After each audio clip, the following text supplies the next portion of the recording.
Okay. Hi, everyone. Welcome to Mindgasms. And I'm going to do an episode today with Reid Nicewonder from Mixed Mental Arts.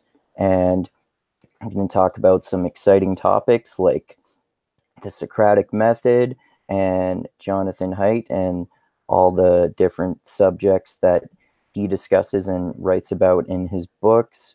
And then also mixed mental arts, which we're both involved with, obviously. So, yeah, do you want to start off by introducing yourself to those people who don't know you? Sure. Yeah. Thanks, Andrew, for having me on. So my name is Reid Nicewonder. Currently live in Los Angeles. I have been working with Hunter and Brian, helping them out with Mixed Mental Arts recording podcast for the past, I guess, year and a half. But since it's kind of been on hiatus for the past, maybe 6 months or so, but hopefully it'll get back going pretty soon. Yeah, I forgot how I first learned about the podcast, but it's been pretty great. Cool.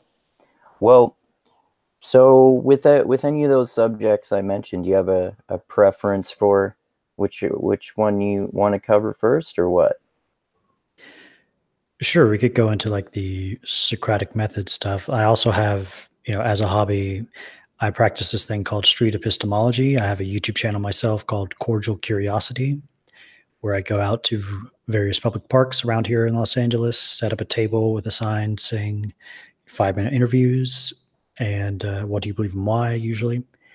And people come up and I ask them Socratic questions about whatever they believe. And I try to get down to the core reasons for why they believe and then investigate the reliability of those reasons with them in a friendly, nice way.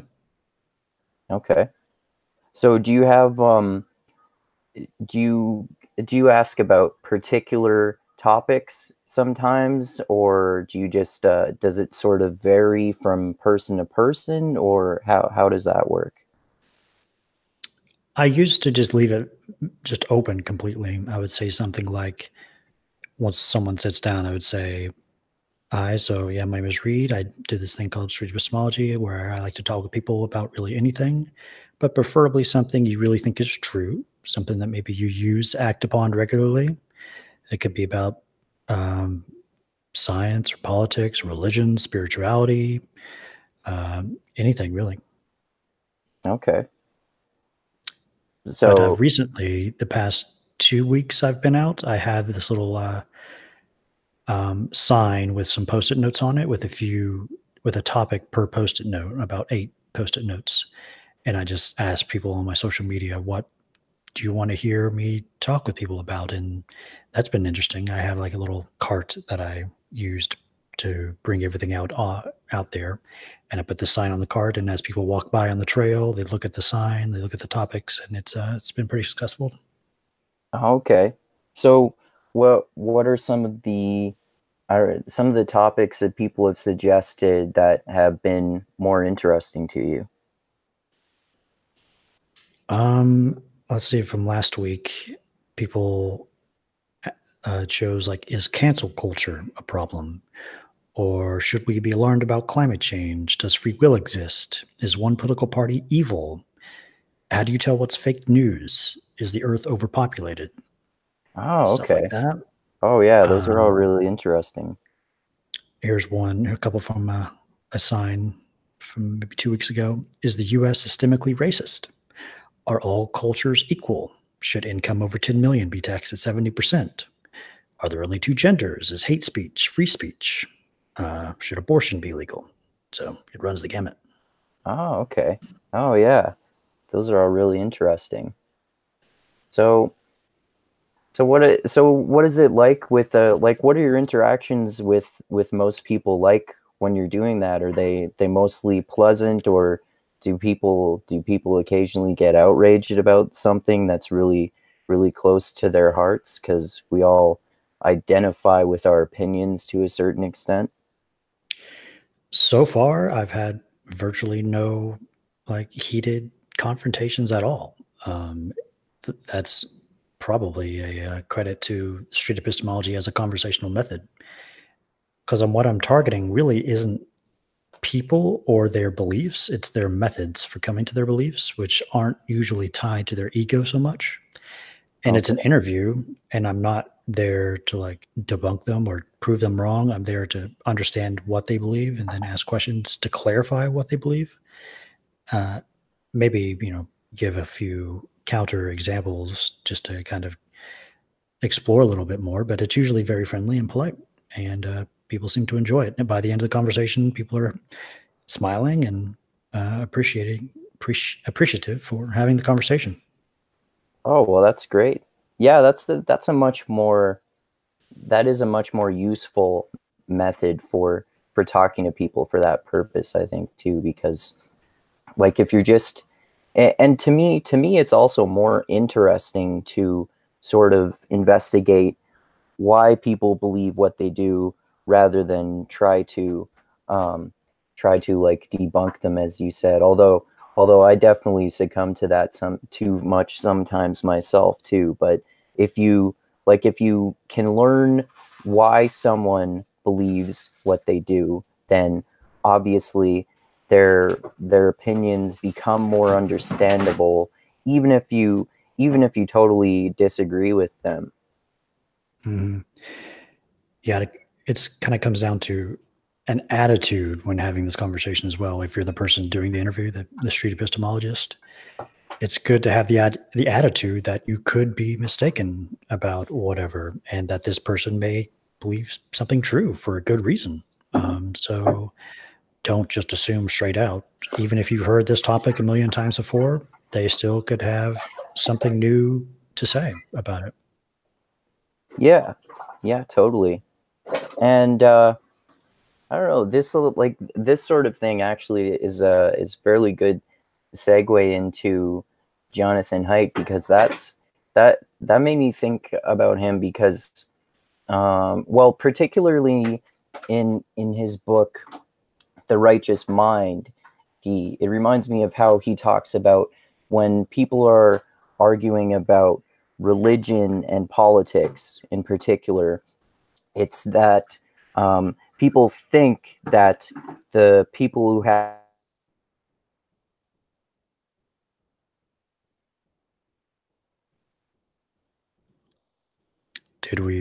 I lost you. they just have Go different back a second. I lost you there for a second. People oh, who okay. think something.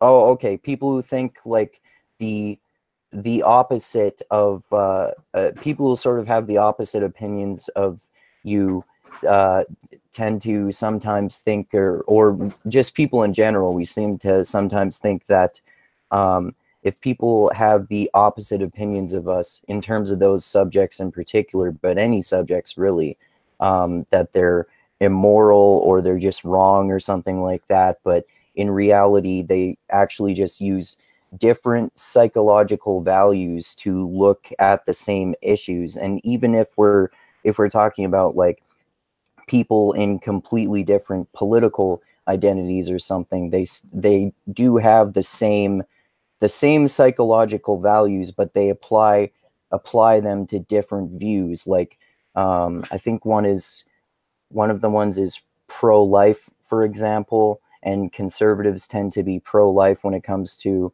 abortion, but not pro-life when it comes to capital punishment. And then you could say sort of the opposite for liberals, generally speaking, of course.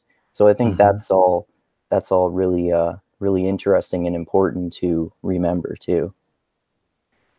Yeah, I'm a big fan of Jonathan Haidt. I use his metaphor of the rider and the elephant when I'm doing these conversations, that I'm trying to speak to people's elephants, or I'm keeping in mind that I don't want their elephants to just stampede and run off somewhere. I'm trying to keep it friendly and open and non-threatening to them. And yeah, in Jonathan Haidt's new book, The Coddling of the American Mind, yeah, you mentioned something about like basically the untruth of us versus them, that life is a battle between good people and evil people. Yeah. Yeah, try to avoid that for sure. Yeah. So, So which one of Jonathan Haidt's books is your favorite, or do you like them all for different reasons? Because I know they sort of explore different topics. I still think my favorite is The Righteous Mind, Yeah? for sure. Yeah. Okay. Yeah, that's one of my favorites too. I like how he, like I was saying, how he gets into how people just have different psychological values that sort of cause them to have different religious and different political opinions.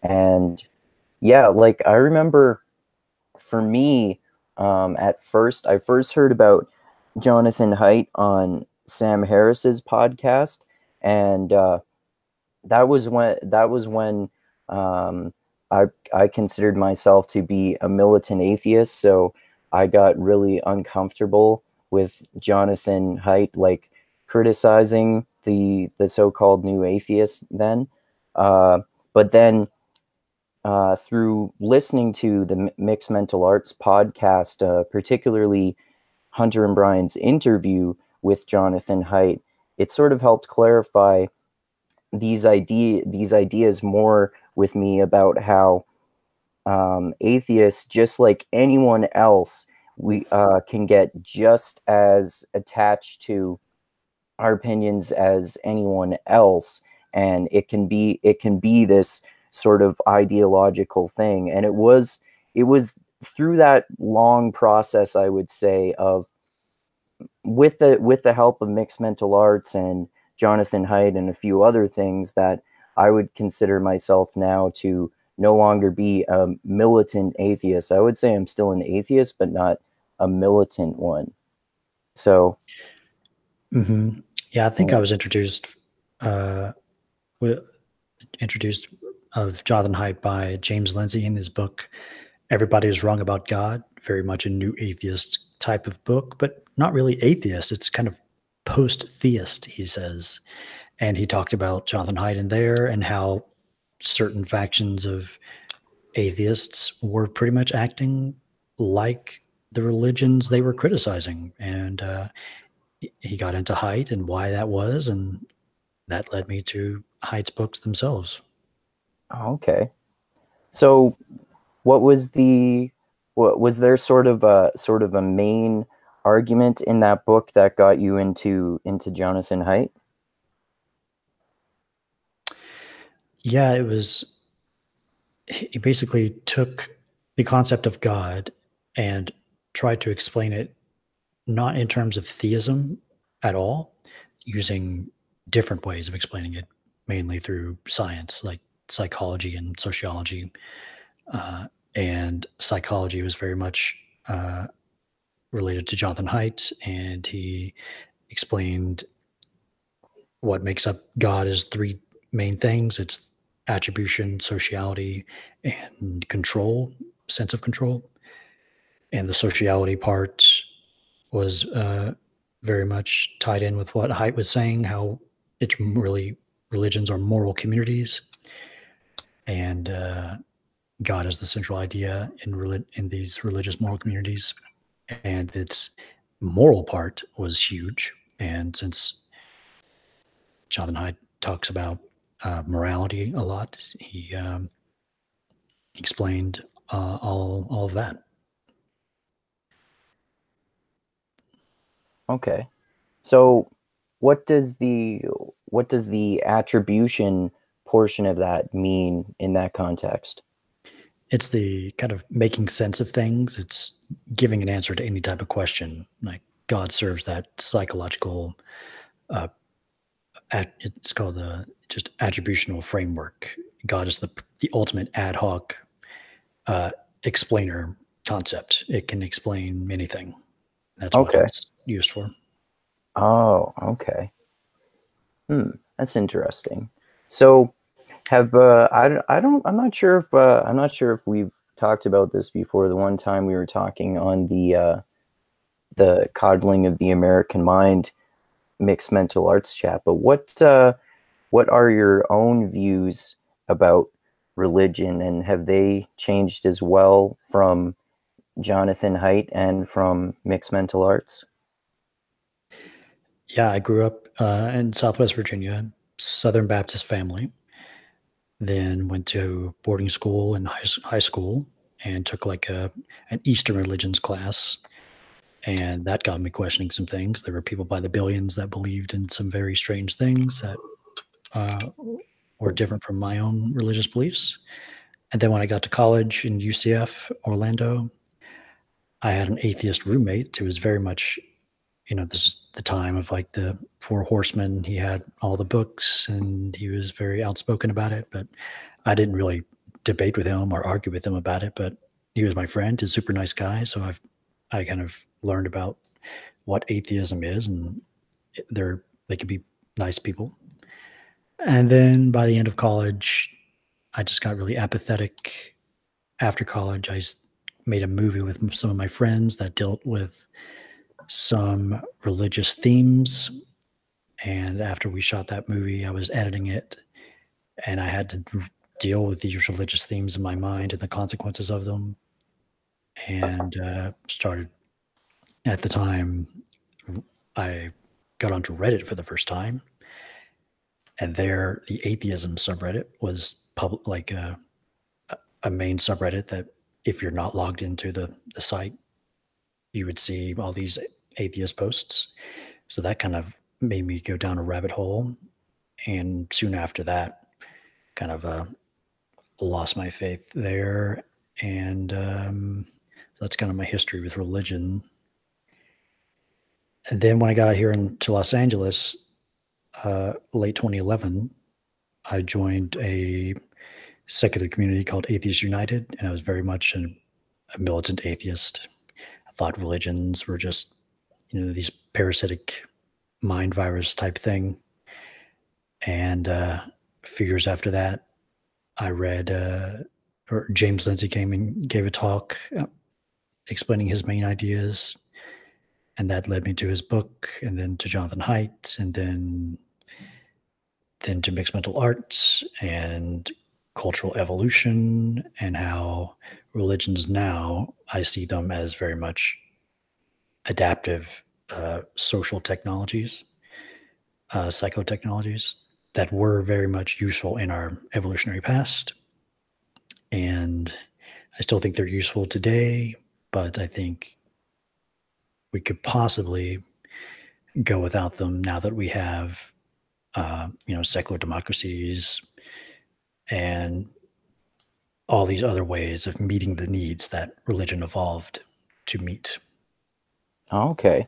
It sounds like we actually have very similar opinions on this, and similar histories in terms of religion too, because I was raised as a Christian by two Christian ministers, and then I guess maybe when in my late teens or in my early adulthood, I sort of started to question religion more, and then sort of for a while was kind of an agnostic without even realizing that I was. And then I started learning about Sam Harris and the other Four Horsemen, and then I went through a period of several years where I was a militant atheist as well. And then through learning more about ideas like group selection and stuff like that, and I learned about the evolutionary utility of religion and stuff through mixed mental arts and Jonathan Haidt. And then now I basically have the same opinion as you, that religion has some utility for a lot of people, and I personally now would never fault anyone for that at all. And I'm more curious about people's religious views and stuff, but I also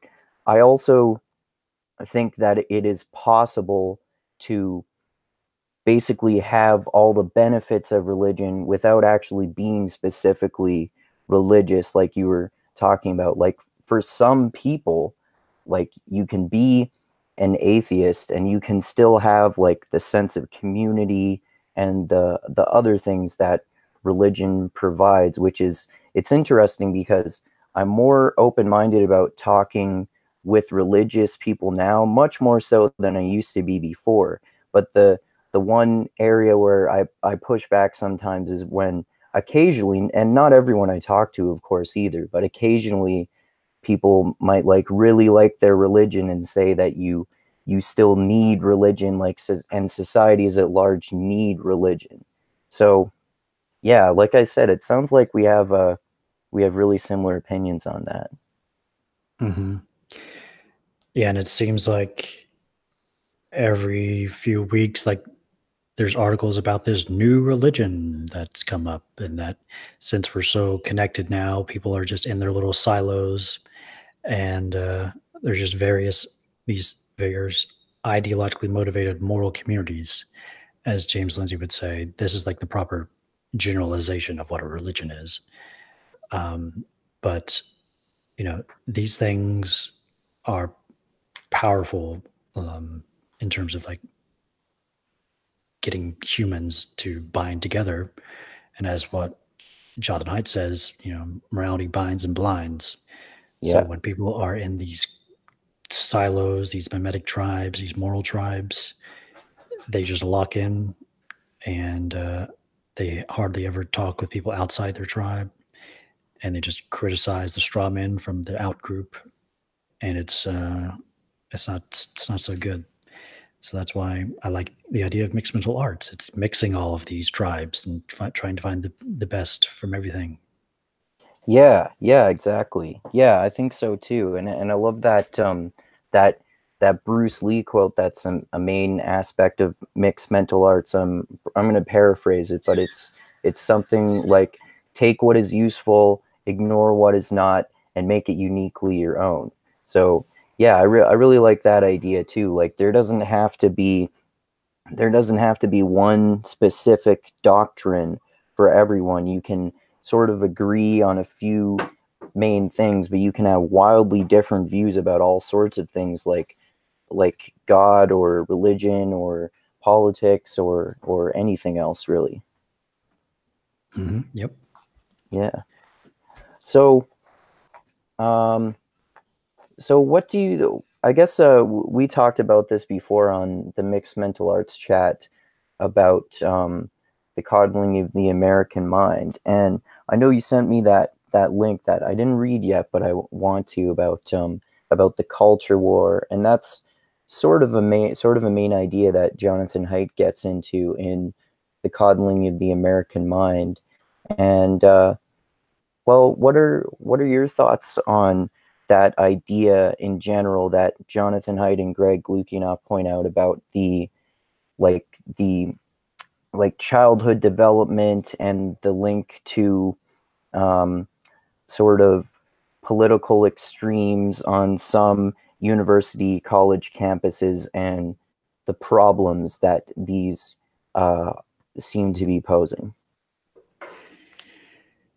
Yeah, I think one of Hunter's favorite books is, what is it, Black Rednecks and White Liberals? Yeah, yeah, by Thomas Sowell. Yeah. Mm-hmm. And they make the distinction between honor cultures and dignity cultures. And in Jonathan Haidt and Greg Lukianoff's new book, The Coddling of the American Mind, I think they're trying to identify this new culture that's happening. And there's some other sociologists that have identified this as victimhood culture. And it Right. is a culture where just status in this culture is gained through uh, being seen as oppressed or a victim. And just recently, there was this.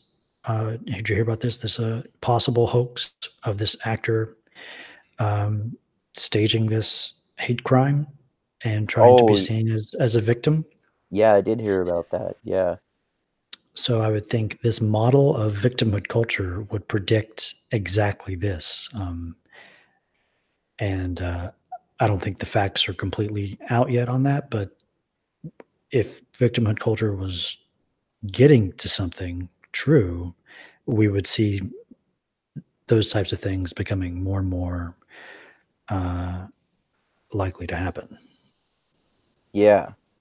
Yeah, I would say so too. Like, and it's interesting too, and I like the way that that Jonathan Haidt and Greg Lukianoff go into this in the book, particularly about how with the if you're looking at the generation of people, I think they call them iGen in the book, which is the generation below me, because I think I'm technically a millennial. There's sort of an epidemic of overprotective parenting, which is contributing heavily to these young students at universities, most of whom are under the age of 25, so they don't have fully formed prefrontal cortexes, are getting this idea that when they have a problem with someone, they should look to an authority figure instead of learning conflict resolution, which can be one of the main problems with overprotective parenting, like always needing to be watching your child instead of allowing to have that free, unstructured playtime where they interact with other children, and how this sort of mindset can lead to this predominance of victimhood culture. Yeah, he calls this like safetyism. Yeah, And this is where the term coddling comes from, I guess, from the title. And that, like, the most damning evidence is in the anxiety and depression statistics. Like, you can see those spikes happen right when, like, the iPhone and social media start to become more prevalent. And then since these kids have grown up without being able to play out freely and learn the social dynamics of dealing with interpersonal group conflict, it's pretty clear to me. yeah, yeah. And in terms of social media too, that's definitely a big piece of it. And it's interesting as well how they point out in the book that the problems of social media tend to affect girls more than boys. It does. We have seen a rise in suicides in both boys and girls, I believe, but it's like the rate has increased much more with girls than boys. And I think the idea is that um, boys are more likely to like play video games and get their violence out that way, or if they're getting bullied, it'll be like physical bullying, and girls are more likely to bully each other over social media, and then they have this anxiety, and then they have their social media on their phone all the time, so they can be constantly psychologically bullied and get anxiety about that. So obviously that's an important aspect of the problem. Yeah, for sure. Like, boys almost bully to kind of bond a little bit, and girls, yeah, with social media, if they're all about reputational damage, Facebook and Twitter and Instagram are just the perfect tools to do that. Yeah, yeah, exactly. Like it's extremely easy to damage someone's reputation, especially since with social media there's that anonymity which is common, and even if there isn't the anonymity, like it's not an egg profile or something like that, and it's actually a real person, it's much easier to um, be more of an asshole to someone on social media when it's mostly just arguing with someone over text or something like that. And yeah, and I guess like a piece of that too could be the like that it's teenagers or people with young developing minds. And I did make that point earlier, but obviously that's a generalization and doesn't apply equally to everyone too, because I'm sure everyone knows people who are fully grown adults who don't seem to have that much control over their prefrontal cortexes either. But I'm not trying to say that in a disparaging way either, because I definitely succumb to that weakness myself sometimes as well. Mhm. Yeah, I guess going back to the article I sent you about the culture war, uh, I think the title is The Mimetic Tribes of the Culture War. And something the authors in this article identify is that there's just a lot of these small mimetic tribes that we're all in. And like the social justice activists are just one small tribe. There's other tribes like, the Trumpists or Antifa or the New Atheists, the Street Epistemologists, or the Rationalist Diaspora, the alt-right, incels, Christian right, the intellectual dark web, the sorters, the Jordan Peterson fans. Jordan Peterson fans are called sorters? Yeah, that's what they nicknamed them, I guess. Oh, that's interesting. And yeah, it's fascinating how they categorize all these different tribes. They have different categories, like their telos, their main purpose for existing, their sacred values, their existential threats, like the maybe other tribes or some other things, who their enemies are, where they hang out and congregate and chat, who their main chieftains are, they say, like who their main people they follow are, and their mental models. It's really fascinating. Oh, wow. Yeah, I'll definitely read that article. So actually, I'm not totally clear on what incels are. What are incels? Involuntary celibates. Oh, okay. Yeah, they I don't know. I don't know too much about them. Let's go to the categories. The telos of incels, I'm looking at their spreadsheet from this article, and the telos of incels is enforce monogamy through a beta uprising. Their sacred values are sexual retribution. Their master status is inceldom. Their existential threats is black pilling, murder, suicide. What is that? I guess, like, since being black pilled in their community is learning about all the ideas around incels and why it's happening, that might lead to them committing suicide or committing murder. Oh, wow. They're combatants or the social justice activists in the Me Too tribe. Their campfire, or where they talk to each other mostly, or 4chan on Poll, Reddit, or incel.me. Their chieftains are Elena or Elliot Rogers. And their mental models are normies, Chad, Stacy's, femoids, like their own special language they have. Oh, okay. Oh, wow. It's crazy. Yeah, all these cultural tribes that are emerging really recently are really interesting. It's interesting, like you were saying, how their own new languages that they're inventing. What was the distinction there between rationalists and new atheists? Because I know rationalism is pretty common in new atheists. Yeah, here's the telos of the new atheists: objective truth in a post-religious world. The telos of rationalists are just overcoming bias. And then there's the post-rationalists, which is refactoring perception. And for the street epistemologists is spreading the correct epistemic method amongst the populace. Okay. Yeah.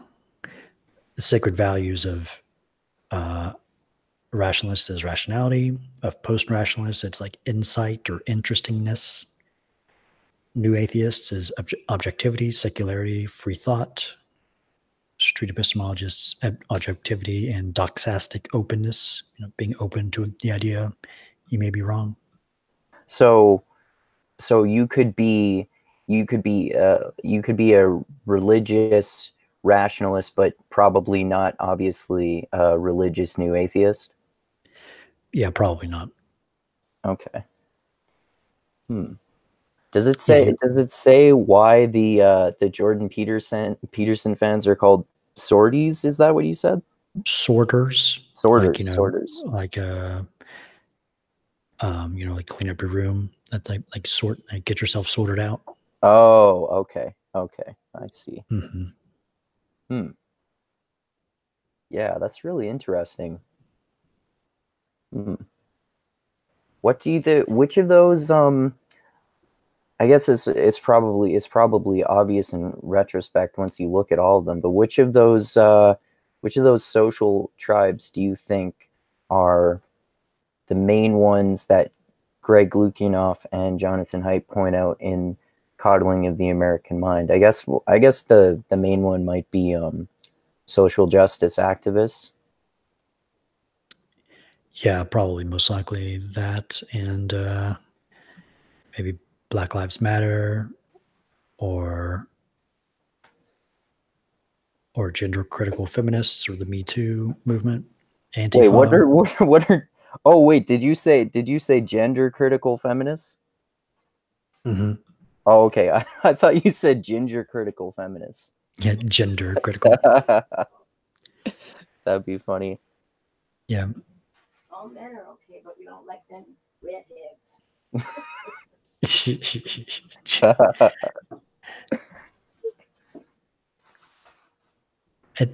This mimetic tribe concept reminds me of just the culture concept in the mixed mental arts belt system. Yeah. Or just the cult. It's like cult or culture. I think this is what the belt system is trying to get at. Yeah. Yeah, totally. I think so. And yeah, I think that one of the important aspects that they point out in that book, The Coddling of the American Mind, in terms of the culture war, is that that point that you mentioned earlier, that the world is full of good people and evil people, but in reality, if you sort of get rid of that notion and have this idea that it's more that we're all people. It's not that we're good and the other tribe is evil. It's that people look at the same issues differently, and we have different values. And it reminds me of another point, based on, well, I guess a common criticism of Jonathan Haidt, and particularly him and Greg Lukianoff in that book, is that they're pointing out what could be seen as minority problems with social justice activists on college campuses, because it seems to be like a small fringe of students at a small fringe of colleges. But the point that Jonathan Haidt brings up in relation to that is that, yes, it is a minority of students at a minority of colleges, but it's also at all of the top colleges in America. So because these students are having such a big influence on administrators, these people are going to be these are the people who are going to be the next leaders of America, and perhaps of the world too. And if they have these sorts of mindsets where they're really bad at conflict resolution, it could lead to a lot of really big problems. Yeah, for sure. And it kind of relates to this other thing that happened recently, or the end of last year, was the Grievant Studies affair. Oh, yeah. Yeah. And that kind of exposed just the moral orthodoxy and like the core values of this nomadic tribe, and that this stuff is leaking out everywhere. Like what's in the universities does not stay in the universities, as you said. It gets into the administration, and it gets into the education curricula. So anyone who takes just a GED degree has to take a few classes in these Grievant Studies ideas, and then they graduate and they go into HR in large corporations, or they go into the media, and they interpret just news and events through this Grievant Studies lens that they have, and you get fake news and you get all this other stuff. Yeah, exactly.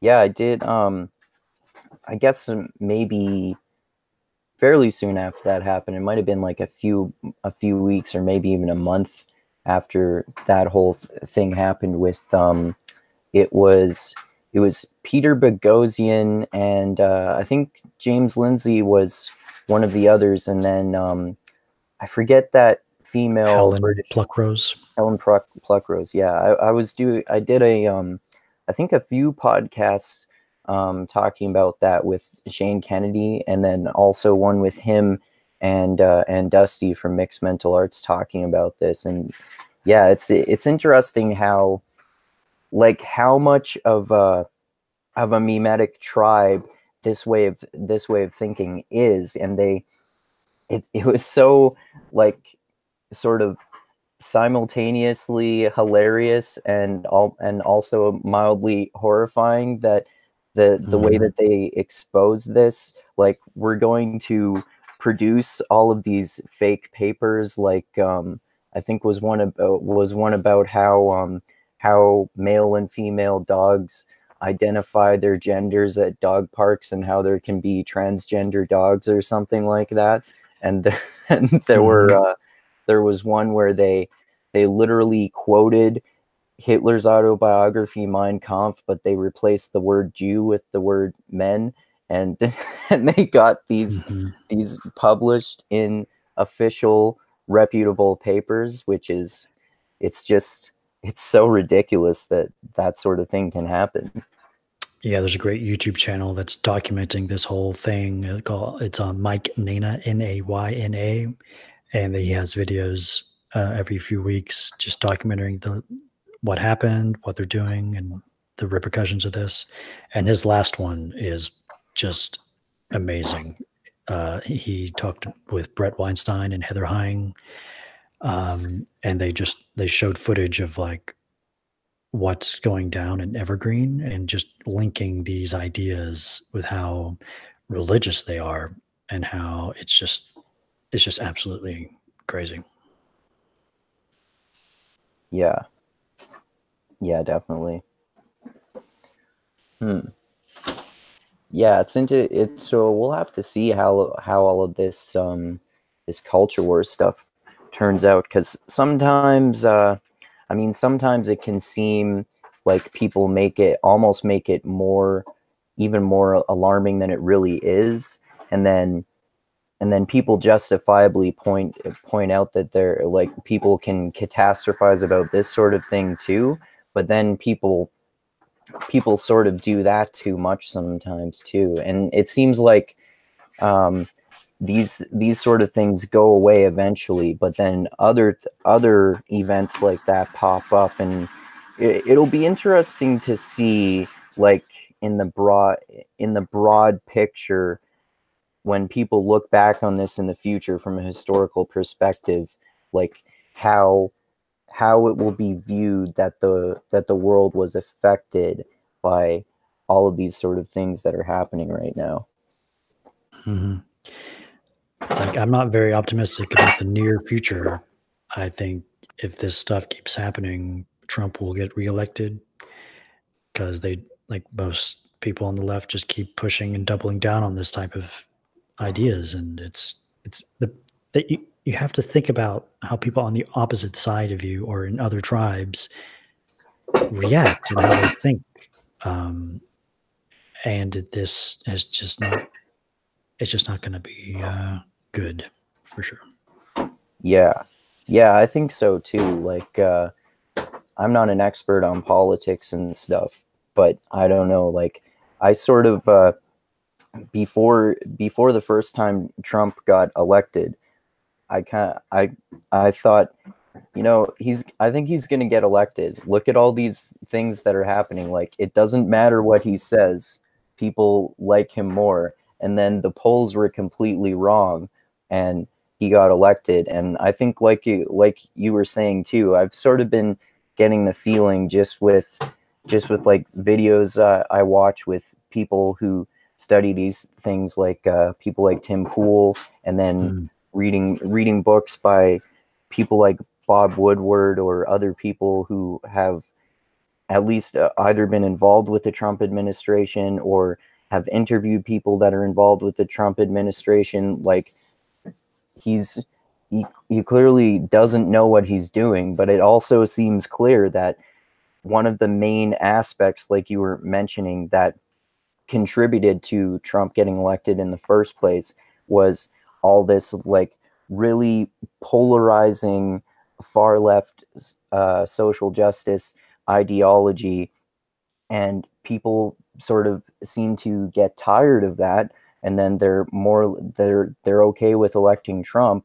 And it seems like, for the most part at least, rather than sort of trying to consider the other side's view, people are just doubling down on these views and not seeing the problems that it causes. Because when this sort of moral outrage happens over this sort of thing, it definitely contributes to people on the right and conservative being more sympathetic to Trump, which is why I sort of tend to agree with you about what's going to happen in the immediate future. Yeah, you mentioned Tim Pool. I'm a big fan of Tim Pool. He does some great work. Just kind of a voice of sanity out there and all of media. I love how he covers just the worst examples of fake news and shows how it's just do the most modicum amount of research of Googling, and you wouldn't have to get egg on your face again and again and again. It's so funny. Yeah, it definitely is. Yeah. Well, I don't know. Is there anything else that you can think of to talk about in relation to this topic, or anything else that we discussed? I guess we can get a little bit into postmodernism. Oh yeah, sure. I know you have spent a little bit of time reading the original work from Foucault and all these other mainstream postmodern authors. Yeah. And what is like your main takeaway from all these books? What are like the main ideas? Well, I would say, to me, it seems like, particularly if we're talking about those writers and thinkers, like people like Foucault and Derrida, it seems to be that postmodernism itself is sort of a tool. I sort of see it as like something like sociology or history or something. Like, Foucault particularly seems to examine the history of cultural concepts like sexuality and prison and crime and mental illness. And if we're talking about someone like Derrida, he sort of goes into sort of language and how language changes. So it's sort of how like how modern Western cultural conceptions, the factors that cause those to be constructed, and how they used to be different in the past, and how they might continue to change in the future. I would say that's sort of generally what it seems to be to me. Okay, so it's kind of it's like a lens to look through to evaluate just really anything you want to evaluate in terms of history or society. And does it have to do with like power relations? I've heard that's a large part of it. Yeah, it does. Not as much as some people claim sometimes. It's not necessarily that like that everything is about power and these people have the power so they're bad, so we need to take away their power. That sort of narrative is not really anywhere in postmodernism. It's not like postmodern writers and thinkers, they don't tend to like advocate for things. It's more of an analytical tool. But in terms of power, like Foucault and Derrida, I guess maybe Foucault in particular, sort of explains that power is one of the aspects that is sort of always involved with creating how cultural concepts are seen. So, like in terms of sexuality, for example, in Foucault's book called The History of Sexuality, Part 1, he talks about how before, I forget what exact period of time it was, but I think it was maybe around the 1600s.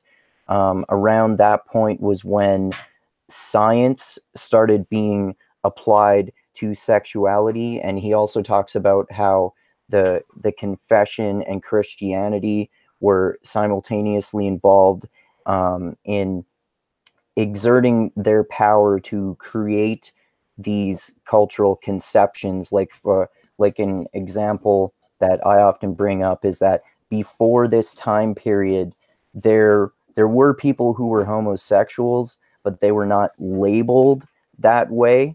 So there wasn't this sort of stigma against being homosexual. So it's that sort of idea, I would say. Okay, so like the language determines how the people in societies evaluate certain things, and that's, for example, homosexuality. If there's no name for it, then people would be less likely to stigmatize these people. Yeah, yeah. That's why before I have even though I would say that I overall agree with a lot of Jordan Peterson's arguments, like the evolutionary utility of religion, for example, which Jonathan Haidt also talks about.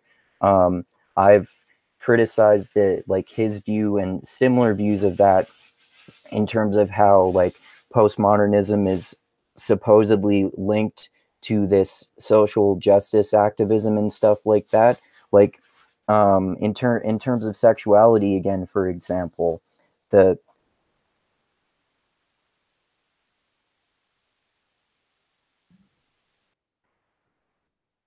You're breaking up for me.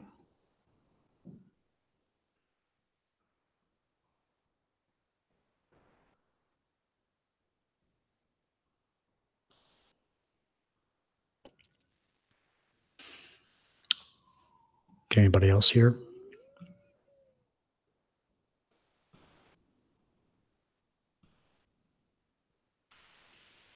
Hello? Hopefully he'll come back.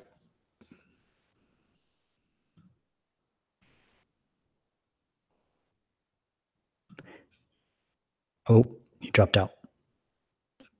I think he's back. You dropped out for a second. Oh, yeah. Okay. Where did I get cut off there? On sexuality, for example. Oh, okay.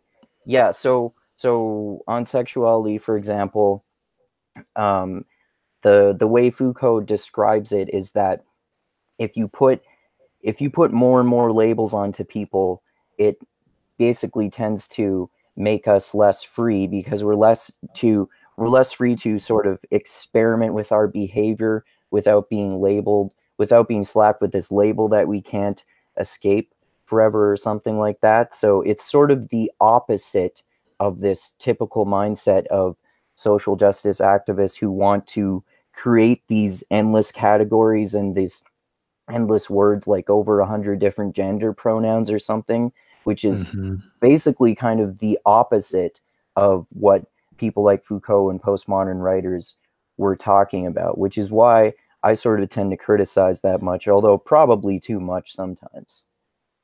Yeah, so Foucault says more labels, less freedom. So I assume he would be not a fan of like intersectional feminism. Yeah, exactly. Yeah. Okay. And there's this article from James Lindsay where he talks about applied postmodernism, how like intersectional feminists or just this new social justice activist tribe has like stolen this lens, this way of seeing the world, or some of the conceptual tools from postmodernism, and kind of through this Frankenstein monster of various ideas and tools have like applied postmodernism in a way for their own ends. Like for example, let me see I've got an article here. It says applied postmodernism, however, isn't as fluffy as postmodernism. A significant conceptual turn occurred in the late 1980s and early 1990s, notably following Kimberly Crenshaw's famous Mapping the Margins, who introduced the idea of intersectionality into the world. The term produced 2 new articles of faith that set the stage for social justice and its heavy reliance upon identity politics. Crenshaw explicitly insisted that postmodernism needed to be applied to create change. And in order to do that, some of postmodern philosophy's anti-realism needed to be walked back. So what Crenshaw did was took group identity and oppression based upon identity and made that like the thing that cannot be questioned, the sacred value, and then relied on postmodern analysis to like tackle those realities. What do you think about that? Well, I think Shane Kennedy brought that up when I was first talking with him about that. I think he wanted to go through the Jordan Peterson episode where he was talking to the Grievant Studies hoax papers people, and I don't know. I mean, to me, that term applied postmodernism, it really doesn't make sense. But I haven't read that book, so I'm not familiar with it. But it seems like if you're going to create this doctrine and call it postmodernism, and that you can't question it or something like that, that sort of seems like the complete opposite of the way that the original postmodern writers were describing things.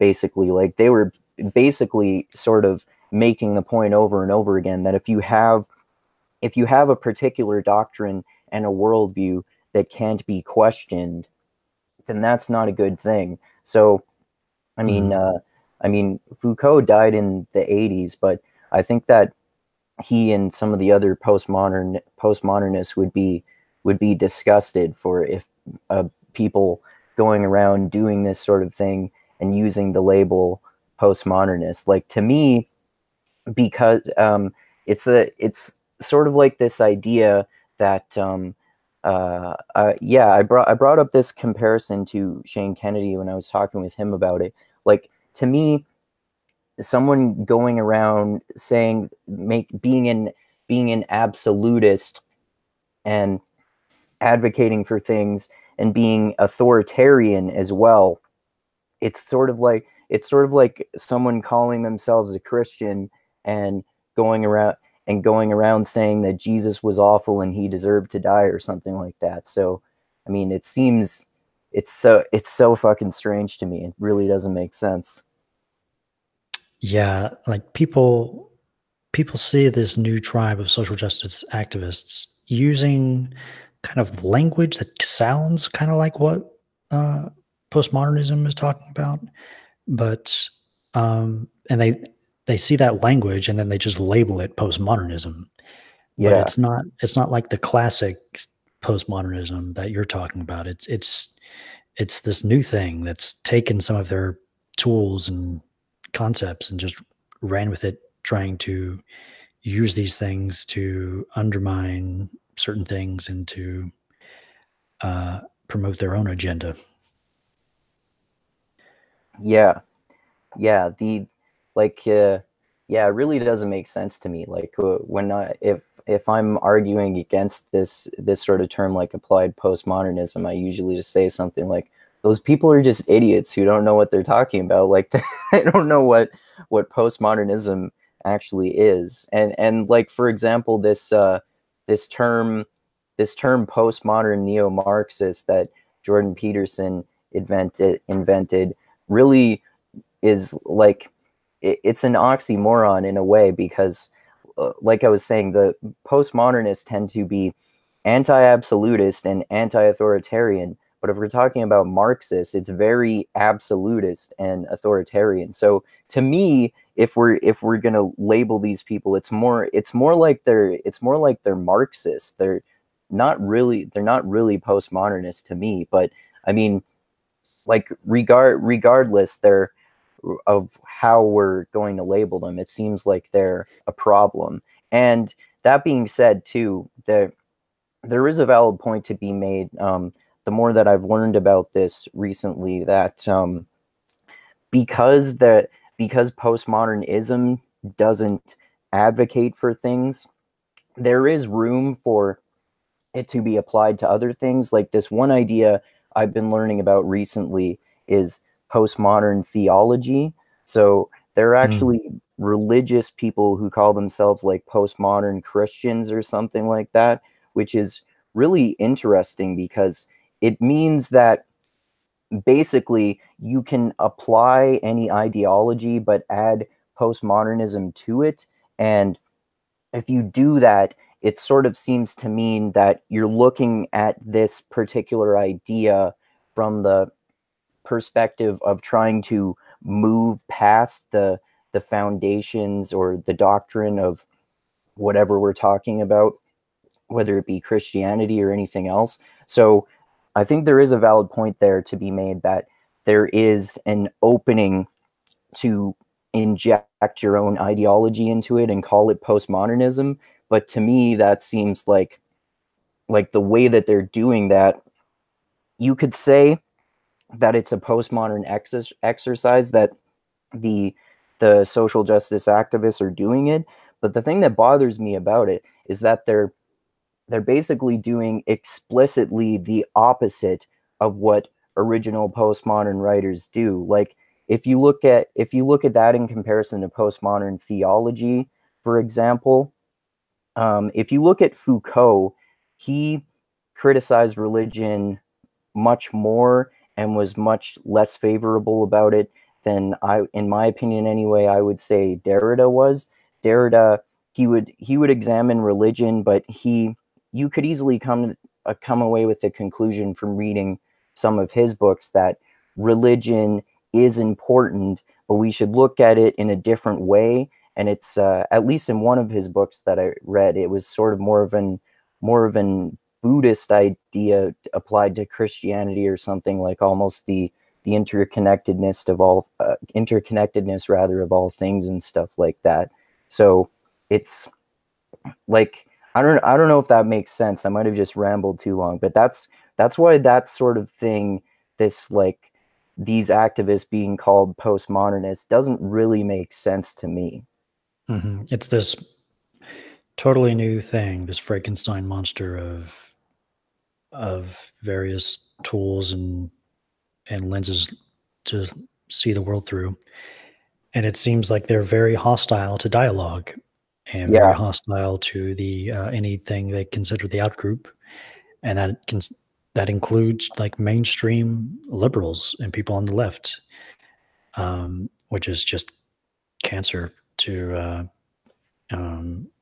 like society and progress in general.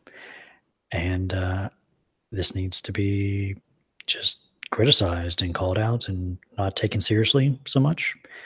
And hopefully the mixed mental arts, once it gets back going, can address this and we can get some good conversations going.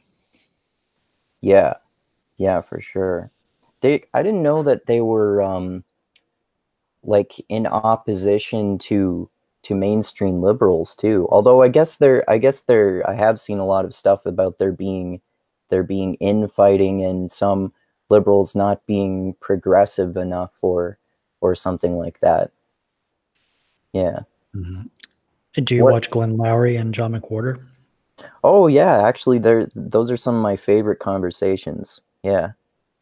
Yeah, like John McWhorter has talked about how they have their own special language. They use equality, diversity, equity, privilege, racism. They all have different meanings within this tribe.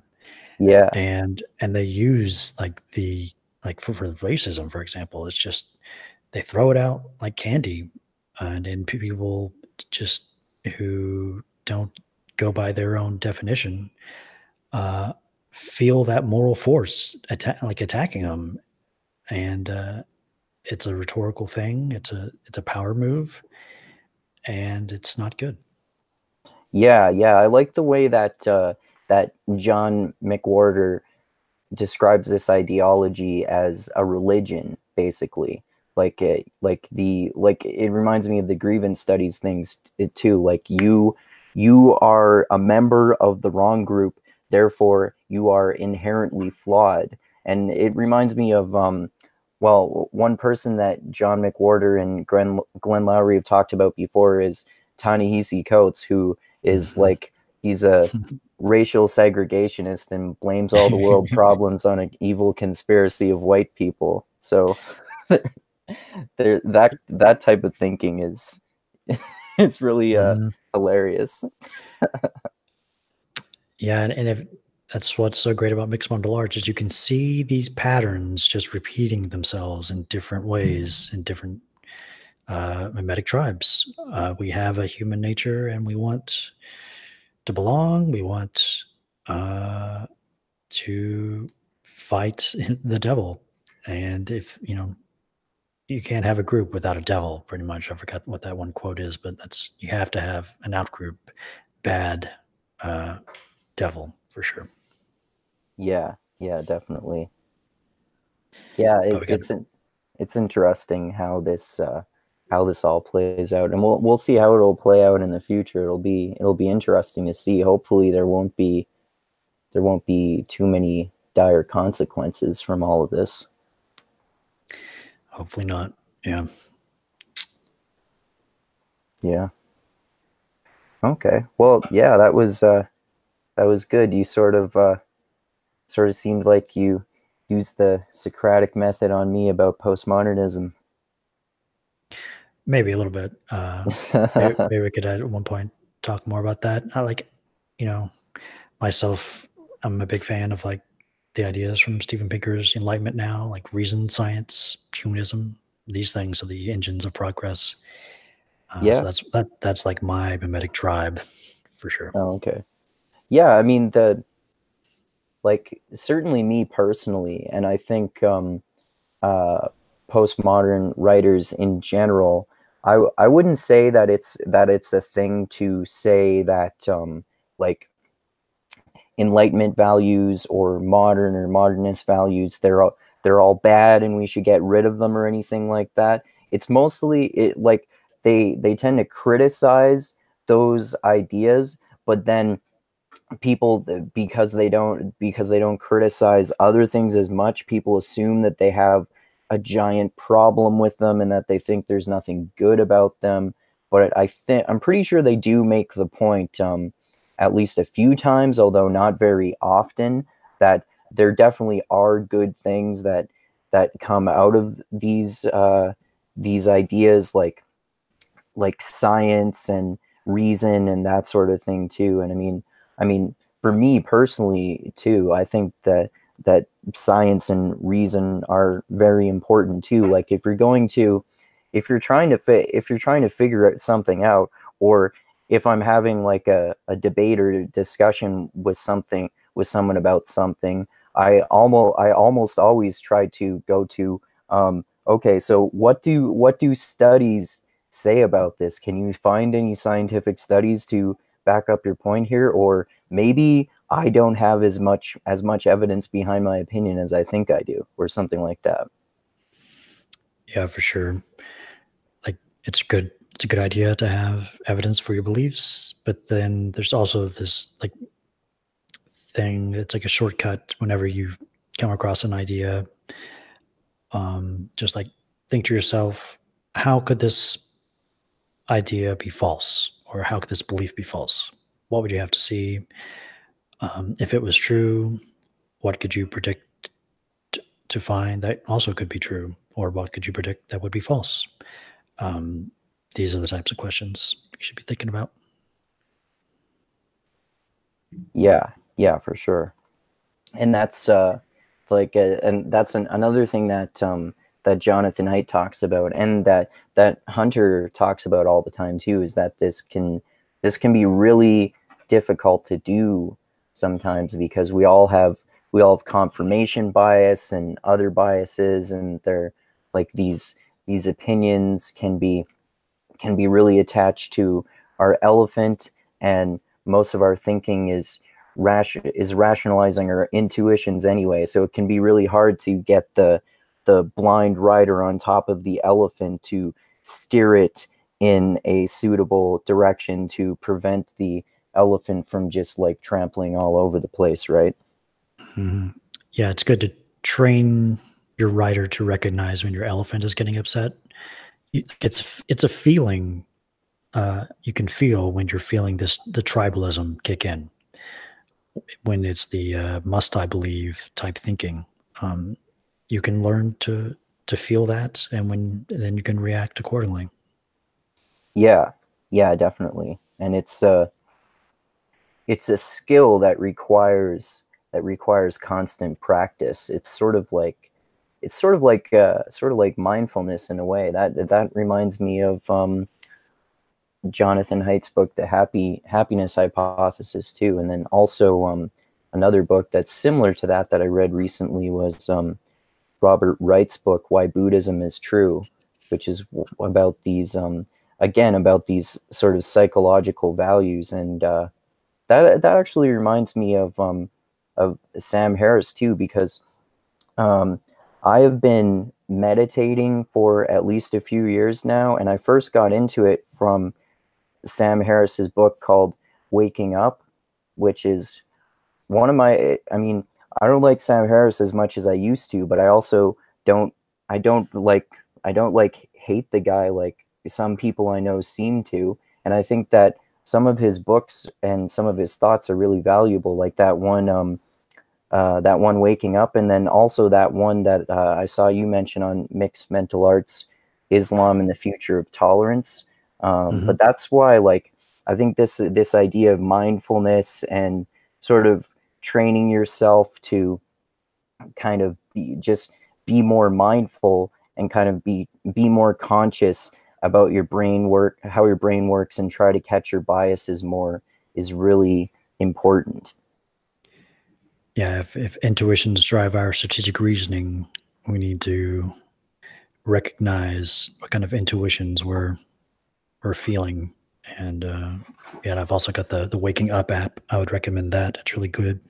There's like lessons and stuff, and it's really great. Cool. You've been using it? Mm-hmm. Okay. Yeah, yeah, really that's good. Cool. Sweet.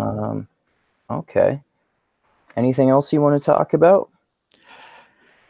No, I mean, I could go on for a while, but yeah, I think we've covered a lot. Okay. All right. Well, yeah, I guess we can end here for now, and I would love to talk to you again as well. And I bet I could probably I think I could probably arrange sometime a conversation with you and maybe some other people too, like Dusty, about this culture war stuff or postmodernism or anything like that at another time too. It would be fun to talk more about all of those subjects. Yeah, and possibly get someone from within that mimetic tribe, the social justice activist tribe. I'd love to try and just talk or do some street epistemology with one of them. That'd be good. Yeah. Yeah, it would be hard to do. Sometimes they don't seem that willing to talk to me, but yeah, that would be great if that could be arranged. That would hopefully be very constructive. Yeah. But yeah, anyway, thanks a lot for talking to me. This was fun. And yeah, I'll just say all the stuff that I like to say at the end of my videos here, and then you can give any plugs or any last words or anything there. Okay. Okay. So, like I always say, thanks everyone so much for watching, and hope you enjoyed this as much as I did. And thanks so much to everyone who likes this video and subscribes to my channel, and especially to those of you who contribute to me on Patreon. That means a lot to me, and I really appreciate it. And like I always say, I love you all. Keep being the tiny beam of light that shines through the almost impenetrable darkness in the universe. And most importantly, always remember this: the funk cures all. All right, keep having mindgasms, everyone. And any last words or plugs there, Reid? Sure. That line about the light going through impenetrable darkness reminds me of like the last line in the first season of True Detective.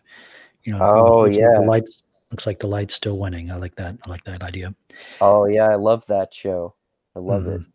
Yeah. So yeah, for me, I guess just check me out on my YouTube channel, Cordial Curiosity, and then I also have Twitter, Facebook, Instagram, Cordial Curiosity.